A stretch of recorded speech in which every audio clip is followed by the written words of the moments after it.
Hi, welcome back or welcome if you're new. My name's Melina and today we're going to talk about my fall book recommendations. So let's just jump right into it. It's a lot of books. So in the thriller category, I'm going to break it down into two separate categories. The YA thriller and the regular just adult thriller mysteries that I recommend. I'm going to start with the books that I do not currently have on me. Either I've lent them or I don't know where they're at or I just read them on my Kindle. So none of this is true as the first one. I actually listened to this on audio and I highly recommend that that is the format you listen to because it is so good. It is a full cast. And the book is about a podcast, so it kind of just makes sense when you're listening to it. It works just really well. I feel like the plot twists, the turns, everything is just, it's so good. You can't say that much about a thriller other than the fact that it's really good. And it's about a podcaster who is doing a podcast about this woman. So just highly recommend. One of my favorite thrillers that I've read this year for sure. The second book that I recommend that I also do not have on me right now, I think I have it still at my parents' house before I moved out. It's The Silent Patient. I remember this was one of the first books I read when I was first back getting into thriller, maybe in the last 2 years or so. And I kind of had a feeling where it was gonna go and I kind of didn't think it was gonna be that surprising, but I actually was really shocked by the outcome, even though I did have a little bit of a hunch as I was reading it. It was just really fun and well written, and I really do like these kind of, not psychological thrillers, but kind of that genre of thriller in general. I think they're really good. Now we're going to jump into the ones that I have physically. And first we're going to do a book I think most people have heard of. It is YA. It is the Natural series. I think this book is perfect for the fall because it gives me serial killer, murder vibes, very CSI,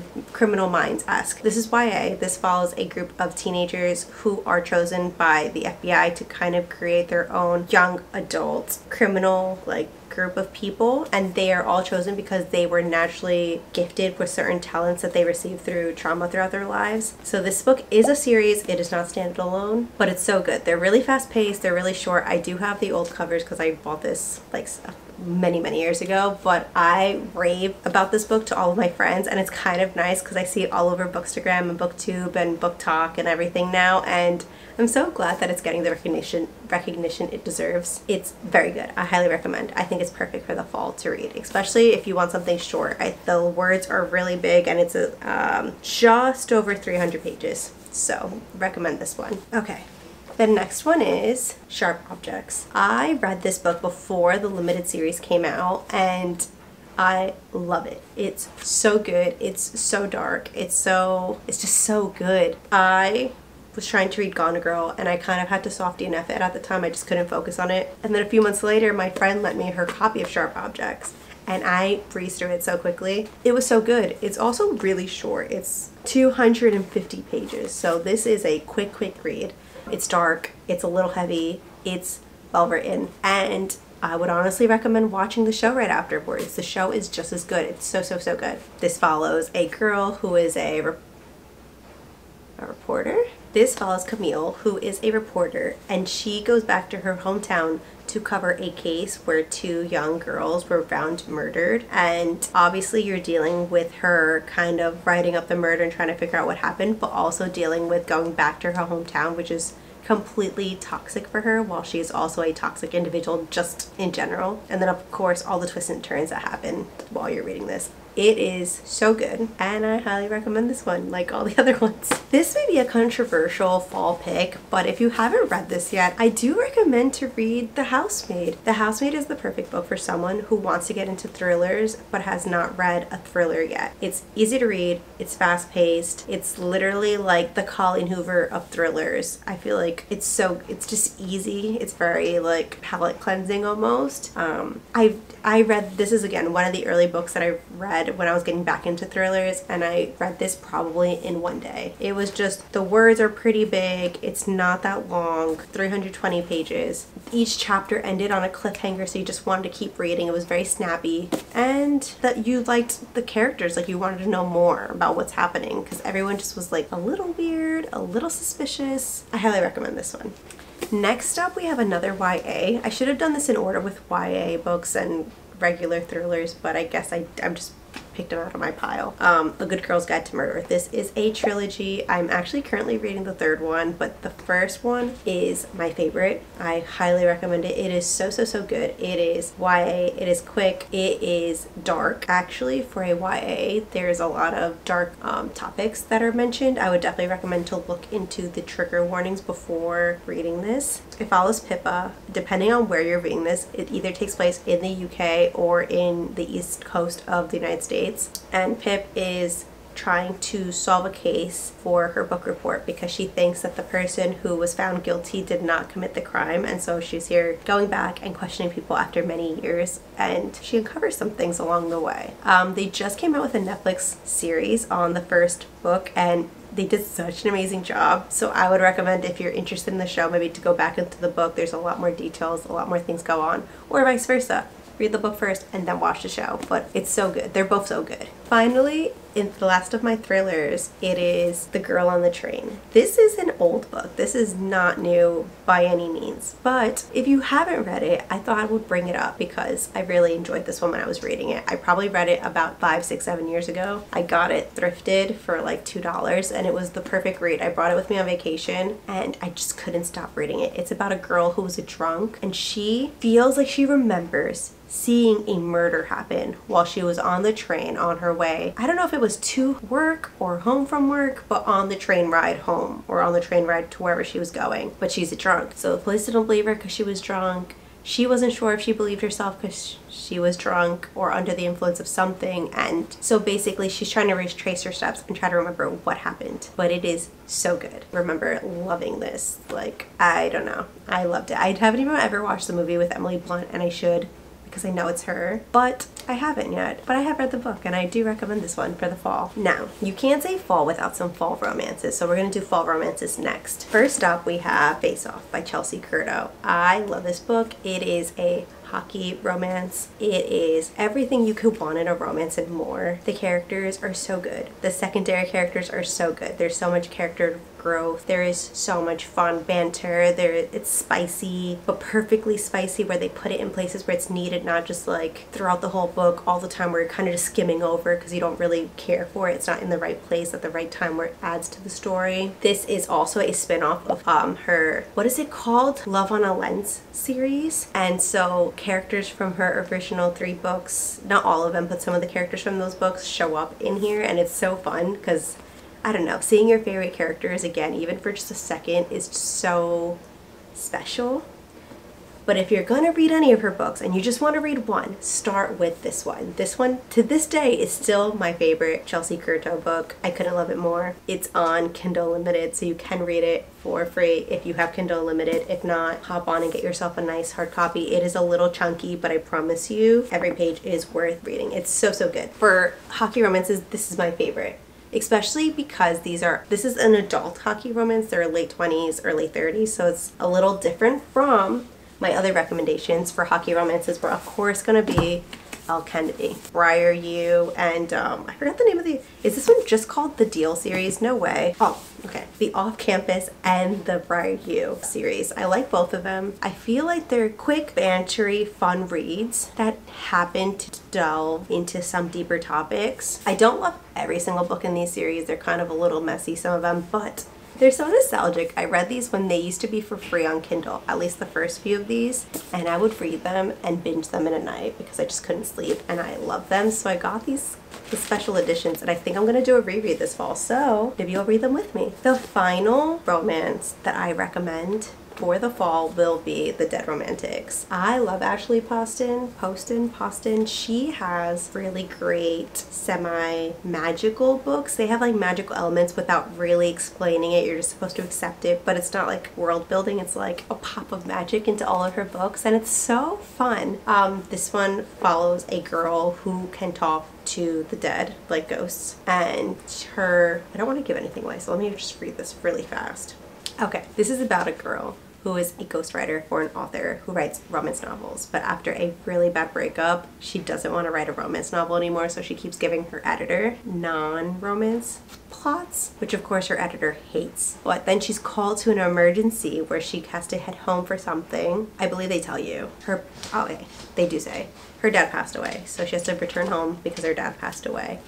And so, of course, she doesn't expect to see her editor there, who you find out is a ghost. And it's just a cute romance. I mean, some people don't love this. I really did. I think it was like the fun, magical realism of it all. Plus, the writing is pretty good, and it's quick and easy and fun. And it's nice to have some fluffy romances on the side when you're reading your thrillers and fantasies and dystopians and everything else. Speaking of dystopian series, there are two that I recommend. The Hunger Games being one of them, and if you haven't read it, please do so. I read this when it first came out when I was very young, and it was so good. I'm doing a reread this year at some point because the new movie's coming out, so I kind of want to read the book to watch the movie and all that stuff. Oh no, it's not the movie that's coming out. The next book, Haymitch's book, is coming out, and I'm so excited. So I thought I would have to freshen up my memory because again, it's been over 10 years, maybe 15 years since I've read this, and so it is time.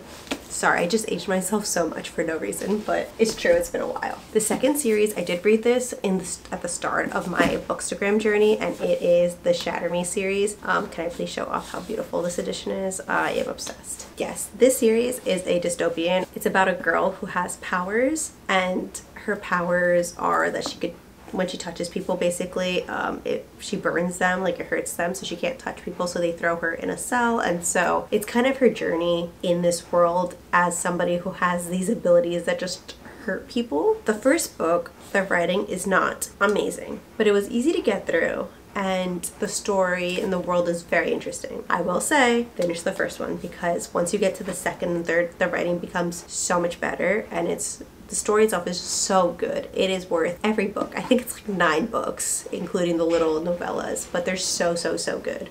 Okay, I don't know what genre this is. I guess it's kind of like adventure, mystery. I call them scavenger hunt books. I have an adult version and a kid's version.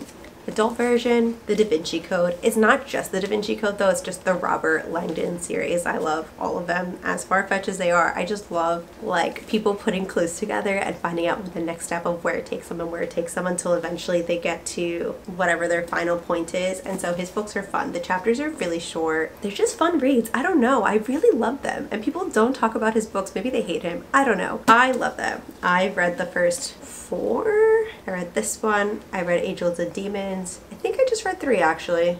I read the one after Angels and Demons with the Freemasons. Whatever. They're really good. They're really fun. And I don't know why this gives me fall vibes, but it does. And I think this fits in the category. The next book I'm going to recommend for the fall is the YA version of my scavenger hunt book, the Inheritance Games trilogy. I know she came out with another book or another 2, but I'm not including those. I'm including the original 3 and I'll pop them up over there. These books are so fun. It's created by the same person who wrote the Naturals series. It follows Avery, and Avery she inherits a whole bunch of money, and the way to completely inherit this money for herself, she has to follow these riddles. And again, the same thing where she gets a clue, another clue, and another clue until the end. The fun thing about this is the cast of all the brothers of the people she got the money from is so fun. I love all the brothers. I mean, it's kind of a love triangle, so sometimes you're rooting for maybe one sibling more than the other. But I will say, I don't know, it's so good. Her books are so good to me. They're like the perfect fast reads that are fun and they help you like think a little bit. If you haven't read these, they're YA, they're so good. Another book that I'm gonna mention is a literary fiction. It's definitely not in the realm of anything that I've mentioned so far, but I do feel like it deserves a mention because it's really good. It was called Dear Edward. I'll probably put it right here. It is a story about a boy who survives a plane accident where he's the sole survivor. And from there, it kind of just shows you how he deals with not only surviving, but everyone else dying and people writing him letters and people, you know, he's all over the news. It's just so good. It's really sad. It's really good. It's written from multiple points of view. It kind of writes it from the perspective of some of the people on the plane from before the plane crashed, and then his life after the accident, and I highly recommend it. Again, it's another book that I don't see on here very often. They actually created an Apple TV show, which I haven't watched, but it's only like 10 episodes, so maybe check that one out if not. For Halloween vibes, I'm gonna go two ways. I'm gonna give you a sci-fi and just a fun fall read. For the sci-fi, I'm gonna recommend Annie Bot. I don't know what it is about this book. I finished it and I think I rated it like a 3.75.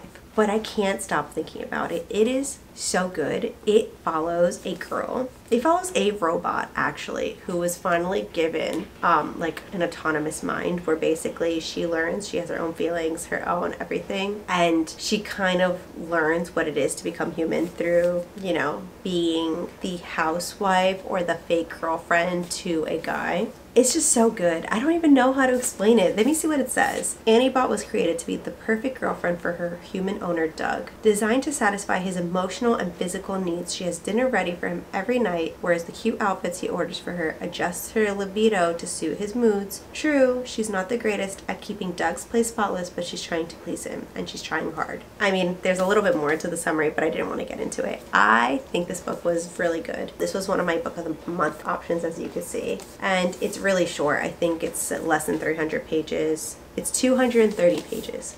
So this is perfect. And something about sci-fi that just screams fall to me, and I really, really loved this one. I can't stop thinking about it, and I really do think this was one of my favorite reads of the year, maybe. The second book that I'm going to recommend that I feel like falls into the Halloween category, it is A Very Secret Society of Irregular Witches. That book was so, so good. I was going to put it in the romance category, but I don't feel like it fits there properly. I would consider a literary fiction with a fantasy element and a romance subplot. It's a lot more than about a romance. It's a girl who is a witch, and she is very isolated because in their world, witches are not supposed to be together because it kind of like raises suspicions, like something about the energies that the witches have. If they're in close proximity to another, they're more likely to out themselves. And she would be on TikTok using her magic, and people, because she knew people would assume that, you know, it's not real, it's just edited to look that way. But someone online spotted her and says, hey, I know you're a real witch. And the story kind of unravels from there, where she meets these three girls who are also witches, but they also happen to be living together under the caretakers of some people who are not magical. And so she was brought on to help train these girls to actually be able to use their abilities safely. And it's just such a heartwarming story. It kind of gives me like House of the Cerulean Sea vibes. It kind of is just so beautiful. It kind of talks about being different and accepting yourself for who you are, and that loneliness is such a awful feeling, that when you feel like you found your people or your home, it's just so special. It's so good. It's so, so good. It's one of my favorite reads for the year as well too, and I read it earlier this year. I know she has a new one that's supposed to be coming out this year, but she keeps pushing the release date. I think now it's being released in April, so not a new fall read. But this one, if you haven't read it, please read it. It's so good. So finally, I'm hitting fantasy. Now we're gonna do YA fantasy first. There are 4 because, I don't know, I've been on this like YA fantasy kick. Of course, my all-time favorite is the Cruel Prince trilogy. It is so good. It's whimsical. The writing is just so fun. It kind of gives you that Ashley Poston vibe, where kind of she doesn't explain all of the magic. You're kind of just supposed to accept it. It has lots of politics. Like, it's very like, not Game of Thrones, that's not the right word, but kind of that like you have to be smart and outmaneuver one another, and it's, I don't know. People get disappointed in this, I think, because they go into this reading and thinking it's going to be a romance. And I would not advertise this book as a romance. I would advertise this book as a whimsical fantasy with a romance subplot, because it's not really that much romance, honestly. It's very little, but it's so good. I personally really liked it. I have not read the spin-off series yet. I'm waiting for them to go paperback so I can purchase them so they can match my Cruel Prince paperback series, and I don't know why they're holding out on me, but I really love the series and I recommend it. But don't go into it thinking it's a romance. You will be disappointed. The next series I'm going to mention is The Six of Crows. I own these books. I have them currently lent to my sisters, so I don't have the first one and it didn't make sense to kind of pull the second one. It felt a little weird, but they are probably my all-time favorite fantasy series of all time. It's a duology. It is so good. It is multiple POV. It is action-packed. It is heist style of story. I have not read a book series that is as good or as well written or gives me the same exact emotion and feeling as this series does, and I am obsessed. I love it. I think if you haven't read it, you should. If you love fantasy and you haven't read it, you really should. It's so, so good. I have no words. Please read it. Please. I just finished the series and I feel like I love it. I don't know. It's a very conflicting, I feel conflicted, but I really liked it. I don't know. It is the Caraval series. I'm gonna put it over here. I don't even feel like holding it anymore. Okay, the Caraval series is really fun. It gives me kind of scavenger hunt vibes, but I feel like it's also scavenger hunt vibes where you would never be able to figure it out like on your own as the reader. You're kind of there for the ride while they're doing the scavenger hunt vibes. It's whimsical. The magic system is very weird and very fun. The first book is written from one perspective. The second book is written from a second perspective of another sister, and the third book is both perspectives, like dual POV. There is romance in all three of them. The romance is honestly super fun. I feel like you're gonna have a favorite sister. Maybe you don't. I had a favorite sister. I'm not gonna tell you who it is because I want you to go into it as blind as possible, but it is, I'm gonna tell you what the book's about. It is about these two sisters who have this dream to go to Caraval. Caraval is a yearly event where people are invited to play these games where magic is everywhere, and basically you go into it knowing that nothing is real, so you can get manipulated, you can get killed, you can get stabbed, and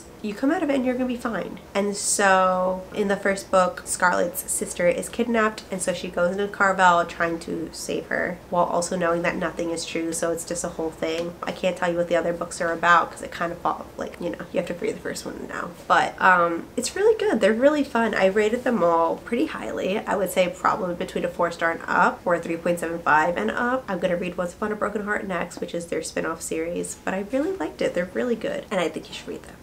Okay, finally for the end of YA, I can't not put this in here for my first fall recommendations. Throne of Glass. This series has my heart. It is so, so, so good. I would even say it's better than my other recommendation I was gonna give. We'll talk about this later. It's better. It's definitely heavier on the fantasy. If you're going into it thinking it's a romantasy, it's really not. I mean, there is romance elements, as most fantasies tend to have, like a little bit.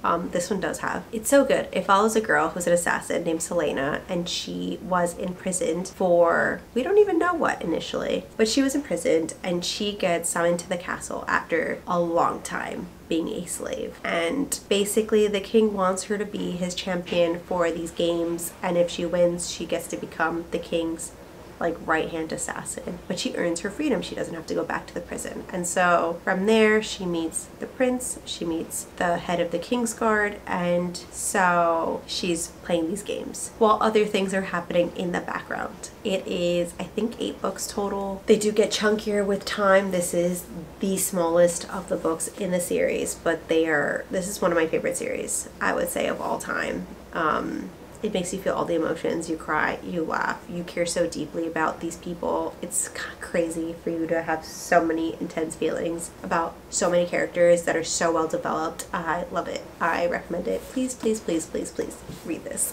Okay, this is getting very long, so I'm gonna end it with one adult fantasy. Everyone's heard it. I'm not gonna say too much about it. It is Acotar. This book, not so great. It's actually kind of bad. The writing's just very meh, and it's kind of crazy that she wrote this after Throne of Glass, and yet somehow this is not good, considering how that series is almost all really amazing. But I will say, this is definitely heavier on the romance. It is a romantasy series. The fantasy elements of it are very good. They're very fun, and you do get more connected to all the characters as you continue on reading. I will say things pick up right after the end of the first book, second book, and honestly, it's the second book onward, it's all really good. So ready? You suffer for like 75% of this, where you're just like, this is not very good. Maybe there's a point where it's like this much of the book left. It gets really good. So you deal with this one, and then you move on to the rest of the series, and it's so good. It's so good. This series is not completed yet. She's going to release a new book next year, but you have time to catch up if you haven't read it. And yeah, it just, I don't even know whether it's worth it to even mention the summary of acotar, because I feel like everyone and their mother knows what it's about, so I'm gonna spare you the details. If you haven't though, please read it. It's really fun, especially if you like romance and you want to delve into fantasy. It's a good starter fantasy series. So I did a lot of talking, and we spoke about a lot of books, and I could have mentioned so many more, but I was trying to keep it a little short, and I feel like I'm going to try to do these yearly, and so it's good to keep some books, you know, a little hush-hush for the future or other recommendations. But these are my fall recommendations. I hope you found something new to read this fall, or to check out, or read even in the winter, because some of these books could also be interchanged in the winter because fantasy and winter also goes very well. But yeah, let me know what you're reading this fall. Let me know what you recommend I read this fall and add to my TBR, because you know me, I'm always adding new books. But thanks for watching. Please like and subscribe if you haven't already. It does make me really happy to see those things, or comment. I always love to chat, and we'll see you in the next one. Bye.